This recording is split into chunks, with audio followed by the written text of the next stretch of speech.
welcome to another Calibre podcast. My name is Steve Cox, head mentor at Calibre. Today's podcast is titled Digitalisation and Does It Matter?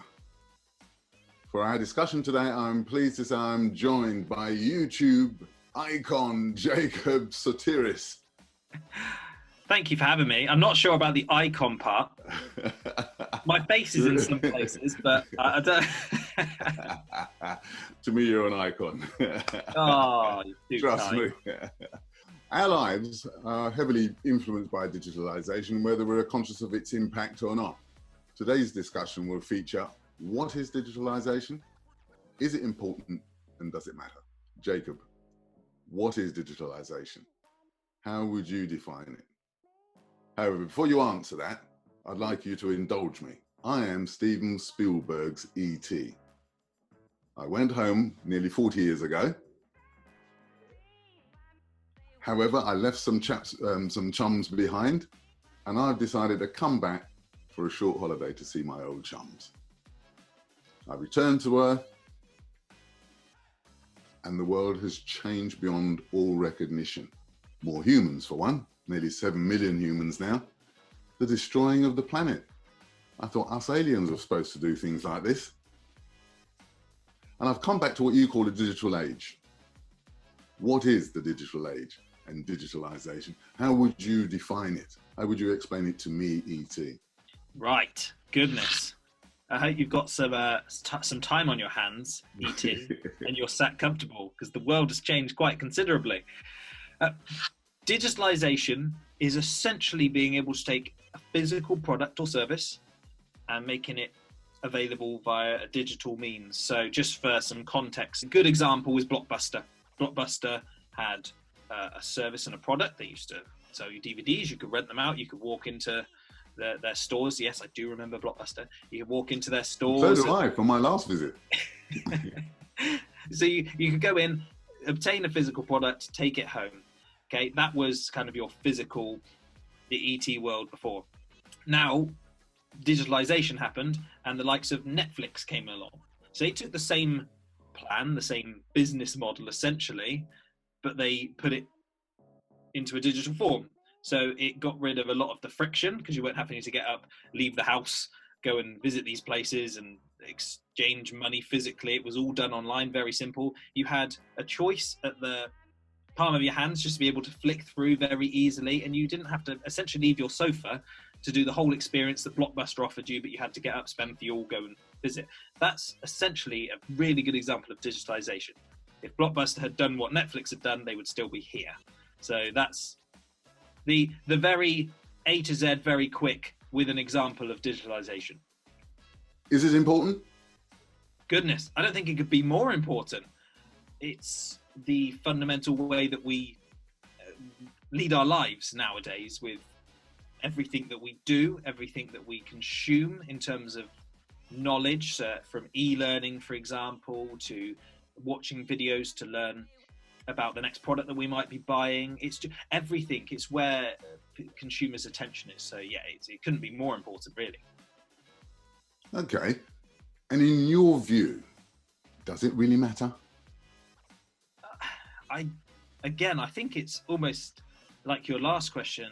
I don't think it could matter anymore, really. It's the most important way that we now lead our lives, essentially. You'll sit at home scrolling through your phone, for example, nowadays, rather than reading the newspaper or flicking through various things, or even having a conversation with your spouse. Your attention is glued on this product that most people have in our hands or our fingers with laptops. It's where we do our shopping. It's where we consume information. It's funny because it's not a physical thing. So it's one of the most important things as a human being, as a business, that we need to make sure that we're fully aware of, because it's the way of the world and it's only going more that way. Yet it's not actually a physical thing that we can touch. So it's something we need to really learn and be able to adapt to make sure that we stay relevant. Okay.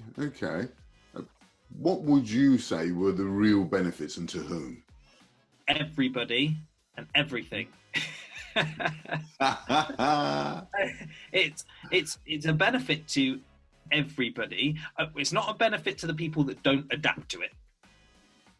Maybe the people that think that it's not important, it's definitely not a benefit to them, because it's going to wipe them out if they're a business. If you're an individual and you're not, now some people would, I don't know about yourself, do you use social media and all these other digital means quite a lot, Steve?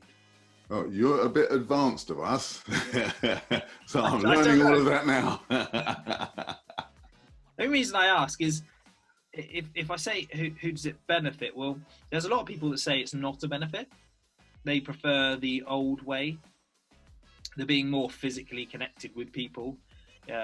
So in a physical sense, actually visiting people and not having to FaceTime and all of this kind of way of living, and the not being wrapped up in what other people are doing all the time on their news feeds and things, which I understand. However, let's just put an example in place. My mum is the least digital savvy person you'll ever meet in your life. The only reason she moved from one of these big, and she's late 40s, so she's not a dinosaur by any means, but she had one of these big clunky phones because she didn't want to go touch screen because it was all too scary and screen. And it was only when we had children we had to go, look, Mum, this is how we can send you photos of the children. But thankfully we started her on that journey a few years ago, because now the example, I don't know what point anybody who's listening is listening to this, but we're currently going through one of the biggest pandemics this world has seen in decades and decades. So everyone is locked down. The only way we have contact with our family and our friends is via FaceTimes, WhatsApp messages, conference calls for work. It's, if you've left it behind as a business or a person, well, now you're playing a big old, very fast game of catch up to try and go, oh my goodness, otherwise I'm not connected to anyone. Like I say, I don't know how you're and anyone else here listens, but I can guarantee most people now are suddenly going, I really need to learn how to use some of this stuff, because it's suddenly been thrown into this hugely important place. So the benefits are huge. It means we can, on the micro level, we can stay in contact with people that we love very simply. It doesn't matter if you're on the other side of the world, a quick call and you're face to face with them in a second. From a business perspective, you have that same interaction capability. You don't have to wait for someone to walk through your doors to say hi and have a bit of a chat with them. You can have that on Facebook. You can just have a conversation, start competition, anything. It's just a personal platform. It's not as impersonal as people would like to think. So yeah, huge benefit, and to everyone really, and especially now more than ever. Well, given all of what you've just described, it sort of leads us on into the fact that there must be consequences if you don't embrace this technology, maybe over time. Would you agree with that? Yes. I mean, my example earlier of blockbusters and Netflix, there's your simple, well-known answer. But again, for example, the situation we're going through now with the coronavirus and this lockdown, garden centres, they sell a physical product. Often, and not stereotype, I like gardening. Right? I've planted some carrots and things. I've heard of other people planting some bits to stay alive now. But it's a physical product that has a shelf life. So if you can't get that to the end consumer quickly, so for example, people visiting the garden centre to buy them, then that stock is going to go out of date and it's going to die, and then you've made no money. Being able to embrace it, which a lot of these garden centres haven't done, just have a simple website and a social page that you can promote, get that out to your consumers that would have been visiting and say, hey, we're still open, you can order through here. Maybe have some videos explaining for people that would have come in and spoke to you and gone, oh, where should I place these plants in the garden or something? Have tutorials on your website showing this is where you should be. You're suddenly now a thought leader in that space, rather than going, oh, we can't sell anything. People are going to visit your site, they can order online, deliver it.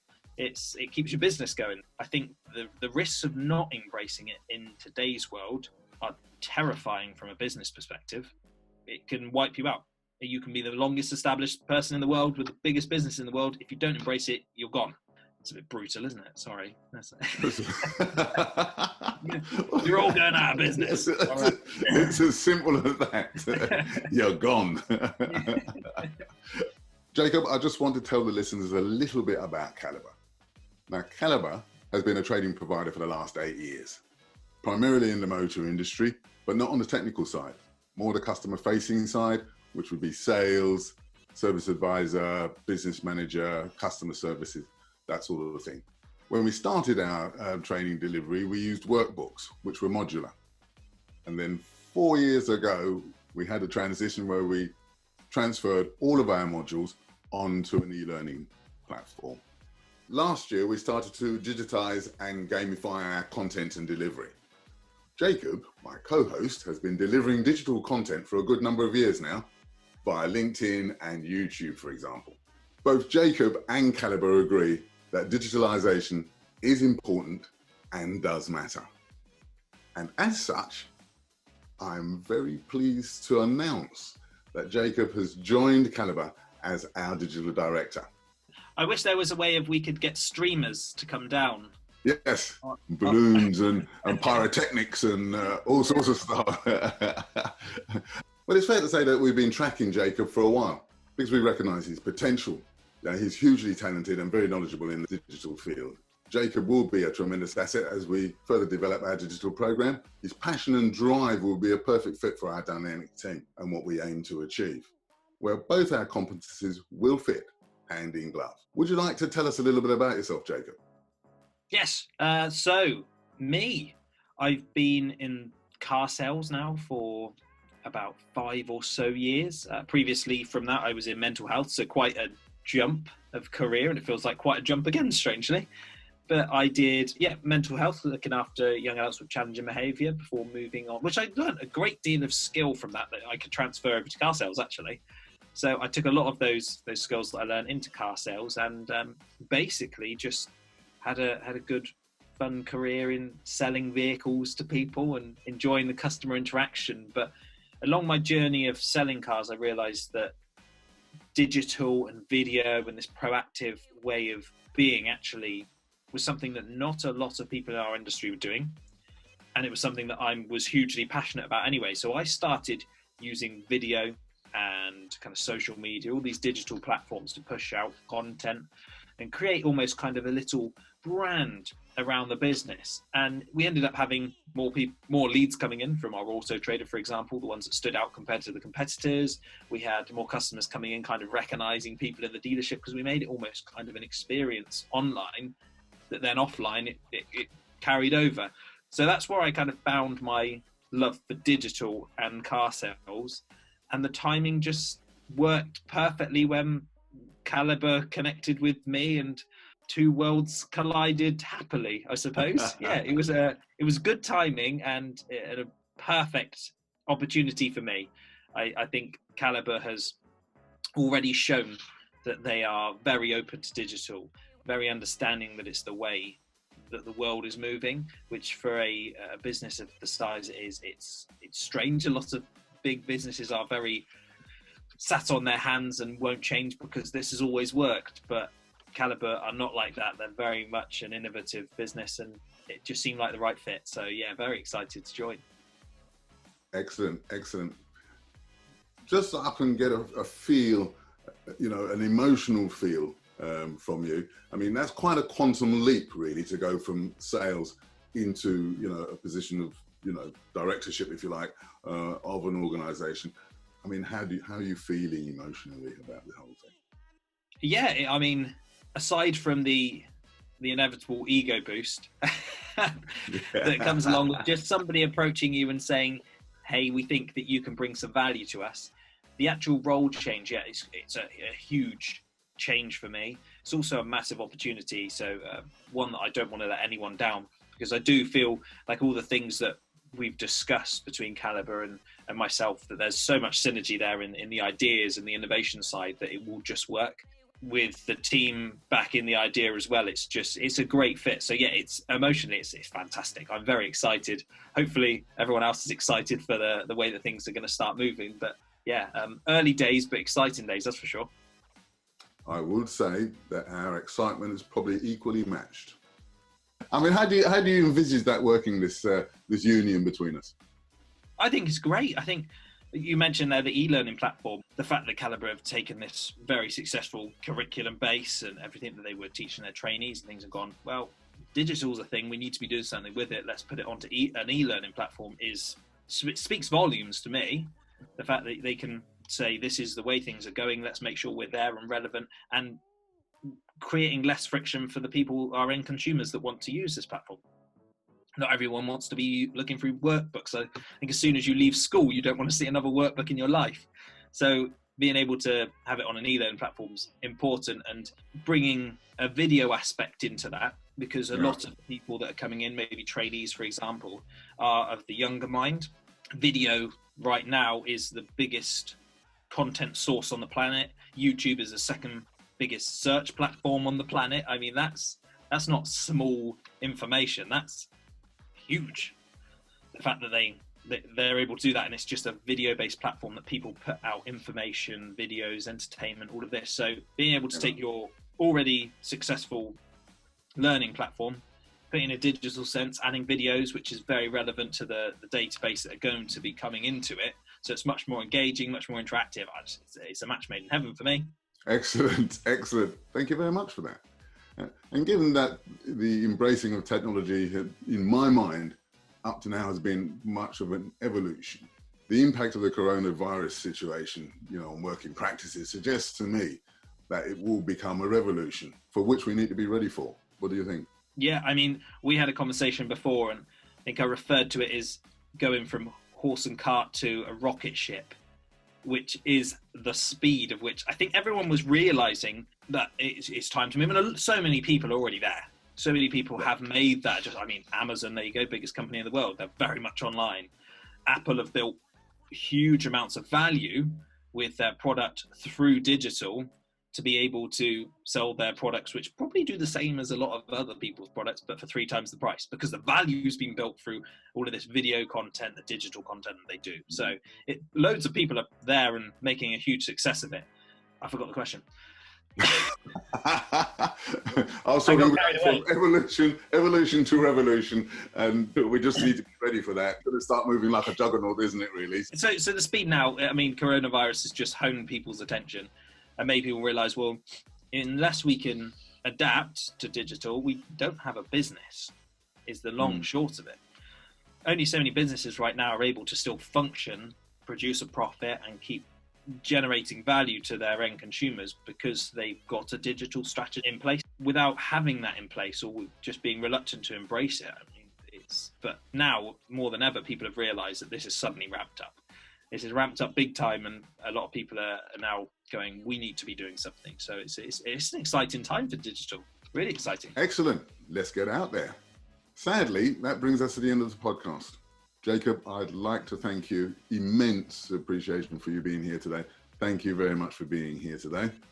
Pleasure. Pleasure is all mine. All right, well, I hope everybody who has been listening has found this useful. Please subscribe to our Calibre podcast. And we're also available on social media, LinkedIn, Facebook, Twitter, the usual ones. And we would like to welcome any comments you may have, or indeed any suggestions for subjects you think we can consider as future podcasts. But thank you very much for listening today. Bye for now.